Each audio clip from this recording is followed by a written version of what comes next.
तो निगम मंडल में हो रही देरी जिसको लेकर कई सवाल भी खड़े हो रहे हैं और अब सुगबुगाहट जरूर तेज हो गई है। नीलेश त्रिपाठी हमारे सहयोगी हमारे साथ जुड़ रहे हैं इसी खबर पर ज्यादा जानकारी के साथ। नीलेश, निगम मंडल की नियुक्ति में देरी हो रही है और 2 साल की देरी हो चुकी है लगभग। ऐसे में विपक्ष पूरी तरीके से हमलावर है और साफ साफ ये भी कह रहा है कि पार्टी में सब कुछ ठीक नहीं चल रहा है। अब फिलहाल क्या ताजा हालात हैं, किस तरीके से काम हो रहा है इस पर?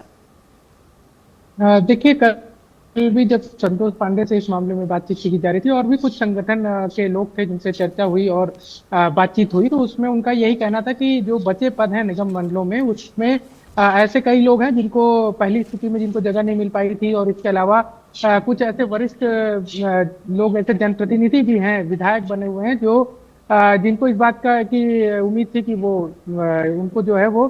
मंत्री बनाया जा सकता है। ऐसे कई सारे वरिष्ठ लोग जो संगठन में थे, जो पिछली कार्यकाल जबकि भाजपा विपक्ष में थी उस समय काफी मजबूती से उन्होंने संगठन के लिए काम किया, ऐसे भी लोग हैं। तो ऐसे कुल मिलाकर एक समीकरण बनाने की कोशिश की जा रही है कि सब लोगों को साध लिया जाए और उसमें सारे समीकरण साधे जाएं, जिसमें जातीय समीकरण है, क्षेत्रीय समीकरण है और इसके अलावा संगठन में जो जिनकी जो भूमिका है, तो ऐसे लोगों के नाम के ऊपर चर्चा चल रही है और हो सकता है कि इस पर ऐलान जो है वो जल्द से जल्द किया जा सके, क्योंकि 3 महीने का कार्यकाल होता है, 3 साल का, माफ करिएगा, 3 साल का कार्यकाल होता है और उसके अंतर्गत जो है पूरा कार्यकाल सरकार रहते पूरा कर लें, इस पर भी ध्यान होगा सरकार का। इसलिए जल्द से जल्द निर्णय लिया जा सकता है, क्योंकि हमने देखा पिछली सरकार में भी इसी तरह से हुआ था। कई सारे निगम मंडलों में देर से नियुक्तियां हुई थी और इसका नतीजा ये रहा कि जब सरकार बदली है तो ऐसे में कई बार इस्तीफा देने के लिए कहा गया, लेकिन संवैधानिक कुछ पद हैं तो उसमें इस्तीफा नहीं दे रहे हैं पुराने जो उसमें नियुक्त लोग हैं और वो अपना कार्यकाल पूरा कर रहे हैं। तो एक तरह से जो एक तनाव की स्थिति भी बनती है, जिसमें महिला आयोग जो है एक बड़ा उदाहरण है इसमें। तो इस तरह से दिक्कत ना हो, इसका भी ध्यान रखा जाए और इस पर काम किया जाए। इस पर संगठन तालमेल बनाने की कोशिश कर रहा है सरकार के साथ और जल्द ही इस पर नियुक्ति होने की संभावना है। नीलेश, एक सवाल ये भी कि पेच इस बात को लेकर भी है कि एक ही पद के लिए आधा दर्जन से ज्यादा दावेदार हैं, उसमें से किसी एक नाम का चयन करना भी एक बड़ी चुनौती होगा।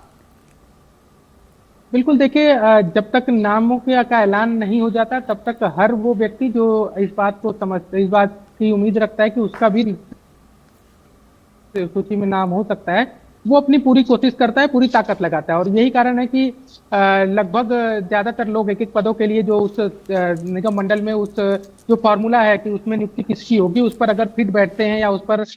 जो उनकी योग्यता है तो उसके आधार पर वो कोशिश में लगे हुए हैं। अब उसमें से संगठन और सरकार को मिलकर तय करना है कि कौन सा ऐसा व्यक्ति होगा जो न सिर्फ उस आयोग के पद के लिए से भी